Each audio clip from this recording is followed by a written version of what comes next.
Unapotaka kufanya maamuzi makubwa kwenye maisha yako, aidha yawe ya kimahusiano, kazi, biashara, au hata wakati mwingine kuhama kutoka eneo moja kwenda eneo jingine, unaweza ukatumia fakta nyingi sana. Lakini moja ya kitu muhimu ambacho unatakiwa kukisahau na unatakiwa kukizingatia ni kitu kinachoitwa msukumo wa ndani. Mungu kwa namna alivyomdesign mwanadamu, amemweka katika namna ya kutumia milango yake 5 ya fahamu, lakini pia kuna mlango wa 6 ambao ni moyo wako. Kuna vitu kwenye maisha utahitaji kuvifanyia maamuzi bila kuwa na ushahidi wa nje wa kunusa, kugusa, kuona, kusikia. Utahitaji kusikiliza msukumo wa ndani.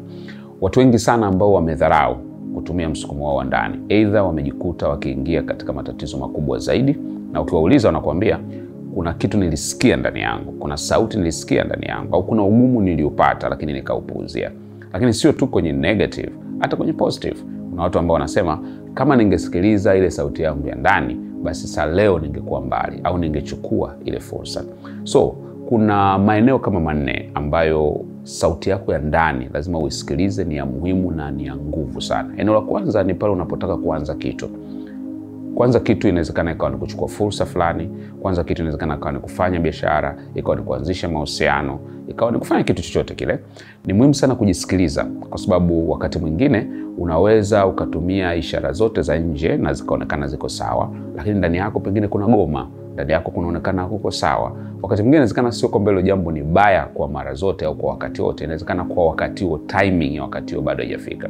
Kwa wakati wote unapotaka kuanza kitu chochote kile, usiangalie tu mazingira ya nje peke yake, jisikilize pia ndani. Kuna watu ambao walishawahi kuambatana na watu, walipoanza kuambatana nao, kuna namna sauti ya ndani kulikuwa na danger sign, ikawa inaonyesha kwamba huyu mtu sio sahihi, lakini wakapuuzia, na baada ya kupuuzia, baadaye ilikuja kuwageuka ikawaletea madhara kwenye maisha. Na ukiwauliza wanasema ni kweli, niliwahi kufikiria, niliwahi kuwaza, niliwahi kuona, niliwahi kuhisi, lakini nikapuuzia.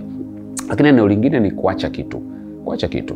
Wakati mwingine unapokuwa unafanya vitu fulani, itafika wakati utakapotakiwa kuacha. Na kuacha, timing ni nzuri zaidi kwenye kuacha. Watu wengi wana entry strategy, lakini hawana exit strategy. Wana mkakati wa namna ya kuingia mahali au kuingia kwenye kitu, lakini hawana mkakati wa kutoka kwenye kitu fulani. Sasa kama ilivyo kuanza jambo fulani au kuingia kwenye jambo fulani, ni timing ni ya muhimu zaidi. Pia hata kwenye kutoka, timing ni ya muhimu sana. Kwa hiyo inawezekana ni ofisini kwako, inawezekana kwenye biashara unayofanya, inawezekana kwenye kitu unachokifanya. Wakati wa kutoka ni wakati wa muhimu sana. Watu wengi wamewahi kuingia kwenye changamoto na hatari za maisha kwa sababu walipuuzia sauti iliyokuwa inawaambia muda wako wa kuwa hapa umeisha, au muda wako wa kuacha jambo fulani umeisha. Matokeo yake wakalifanya lile jambo kwa muendelezo zaidi, na mpaka wakaja kuwa irrelevant. Wako watu ambao kama wangeondoka mapema kwenye nafasi zao, wangebaki na heshima zao. Kama wangeondoka mapema kwenye kitu walichokuwa nakifanya, pengine wangejiepusha matatizo fulani. Lakini kwa sababu kwa nje ilikuwa inaonekana iko sawa, ndani yao walikuwa wanaona kabisa kwamba ni muda wa kuondoka au ni muda wa kuacha kile kitu, lakini wakapuuzia. Matokeo yake ni nini? Kikawaletea madhara au kikawaletea hatari ambazo wangeweza kuziepuka pale baadaye. Kwa hiyo sauti yako ya ndani inaweza kukusaidia pia kujua wakati gani wa kuacha kufanya kitu fulani. Kumbuka, sio kila wakati utakapoacha kitu ni kwa sababu kimeharibika. Kuna wakati utalazimika kukiacha hata kama bado hakijaharibika. Mtu mmoja aliye kusema kwamba a good dancer knows when to leave the stage. Kwamba mtu ambaye ana perform kwenye jukwaa anatakiwa ajue wakati gani wa kuondoka kwenye jukwaa. Wakati gani wa kuondoka kwenye jukwaa ni mzuri, ni ule wakati ambao watu bado wanakuhitaji, watu bado wanakushangilia, watu bado wanakupenda. Lakini sifike sehemu mpaka unafika unasema mbona amalize. Ukiona hivyo maana yake inamaanisha umechelewa kutoka katika hicho kitu ambacho ulikuwa unatakiwa kukiacha kukifanya. Kwa hiyo ni vizuri kusikia pia sauti yako ya ndani inapokuambia kuhusiana na kuacha muda wako wa kuacha. Lakini jambo la 3 ni wakati ambao utatakiwa kuhama mahali pamoja kwenda mahali pengine. Aidha kwenye kitu hiki unachokifanya ukaamua kufanya kwa level ya tofauti, au kile unachokifanya sasa hivi ukakiacha kabisa na kwenda kufanya kitu kingine. Hii pia sauti yako ya ndani inahusika sana. Kuna majira kwenye maisha yako ambapo utaona kabisa kunakuwa na msukumo wa kwamba ni wakati sasa wa kumove, ni wakati wa kubadilisha level. Mara nyingi hizi muda unapofika, kuna mtu anaweza kasikia hiyo sauti. Ni wewe mwenyewe ndio unakuwa unaisikia, ni wewe mwenyewe ndio unakuwa unaijua. Kwa hiyo ni muhimu sana pia kusikiliza wakati gani ambapo utatakiwa kuondoka kutoka eneo moja kuhama kwenda eneo jingine. Na hii inatakiwa iongozwe kutokea ndani yako pia, kwa sababu kuna wakati itaonekana kama vile haieleweki au itaonekana pengine ukibaki hapo kuna manufaa zaidi, lakini wewe mwenyewe ndio unayefahamu. Na eneo la 4 ni kwenye kuachana na mtu. Kuachana na mtu ni kitu kigumu sana, especially pale tunapokuwa tumewekeza. Kama mtu labda umewekeza sana kwa mtu, au ukutarajia ni jambo ambalo kulitarajia, au ni kitu ambacho ulitamani kiendelee. Kwa hiyo moyo wako unaweza kuwa unagoma kwamba lazima niendelee kuambatana naye. Lakini tunaona hata katika maisha ya kawaida kuna watu walipata ukuu wao baada ya kuondoka kutoka kwa mtu fulani au kuachana na mtu fulani, au kuna watu ambao walifanikiwa kuanzisha vitu vipya kwa sababu ya kuachana na mtu fulani, au wengine walilazimika kuanza kujitegemea au kutumia potential zao, uwezo wao kwa sababu ya kuachana na mtu fulani.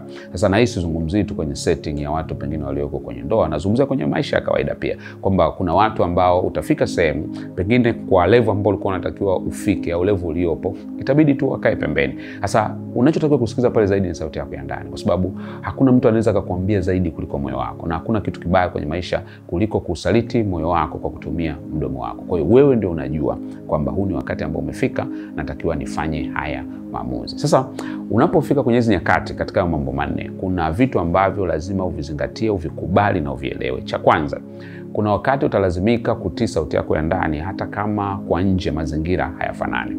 Ni hivi, kuna wakati hatua ya kwanza unatakiwa kuichukua haitakuwa inakuwa supported na kinachotokea nje yako. Yaani mtu mwingine akikuangalia anakushangaa kwa sababu anaona kama vile maamuzi unayochukua hayaendani na mazingira yako halisi. Lakini umuhimu wa sauti ya ndani ni kukuandaa wewe kabla mazingira hayajabadilika.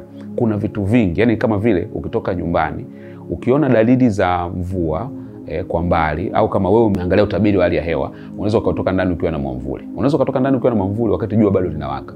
Mtu ambaye hajasikia ule utabiri wa hali ya hewa anaweza akakushangaa kwa nini unatembea na mwamvuli. Lakini wewe ni kwa sababu tayari kuna taarifa ambayo umeipata ya ndani inayokuonyesha nini kinakuja mbele. Kwa hiyo yule anayekuangalia atakushangaa kwa sababu mazingira yafanani na unachokifanya.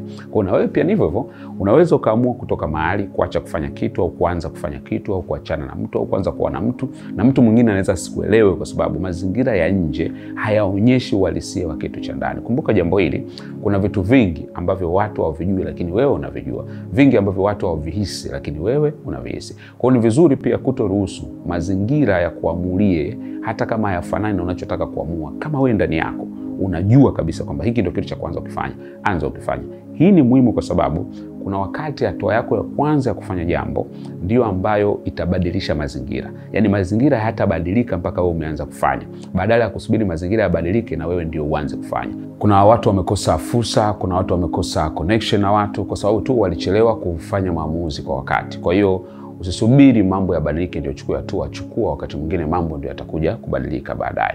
Lakini kingine, utakapokuwa unafanya maamuzi kwenye maeneo manne kwa kutumia sauti yako ya ndani, kitakachotokea ni kwamba kuna watu hawatakuelewa.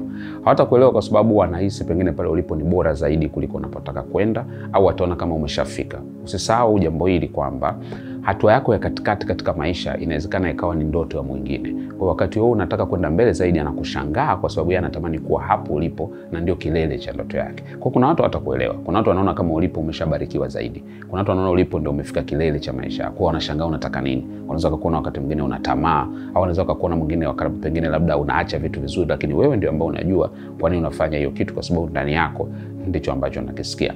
Na cha mwisho ni kwamba utakapokuwa unachukua maamuzi kutumia sauti ya ndani kwenye haya maeneo manne ambayo tumeangalia, usisubiri uwe na details zote. Usisubiri uelewe kila kitu. Kuna wakati kwenye maisha utahitaji tu kuchukua hatua ya kwanza.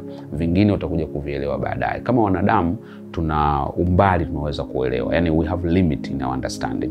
Kwamba sisi sio Mungu. Kwa hiyo huwezi kuona picha yote nzima.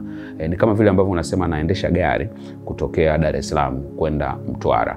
Ukianza kuendesha kama ni usiku, ukiwasha taa zako haziwezi kuonyesha njia nzima mpaka Mtwara. Utakuwa unaendesha gari kadiri ya umbali wa taa zinavyokwenda. Unavyozidi kwenda ndivyo unavyozidi kuona mbali zaidi. Kuna maisha ndivyo yalivyo. Kuna wakati utaona mwisho, utaona tu umbali fulani. So kama kuna umbali mdogo unaweza kuona, kikubwa ni hakikisha unaelekea kwenye mwelekeo sahihi. Always on the right direction. Martin Luther King Jr. aliyokusema kwamba if you want to climb a staircase, you don't have to say the whole staircase. Just take the first step.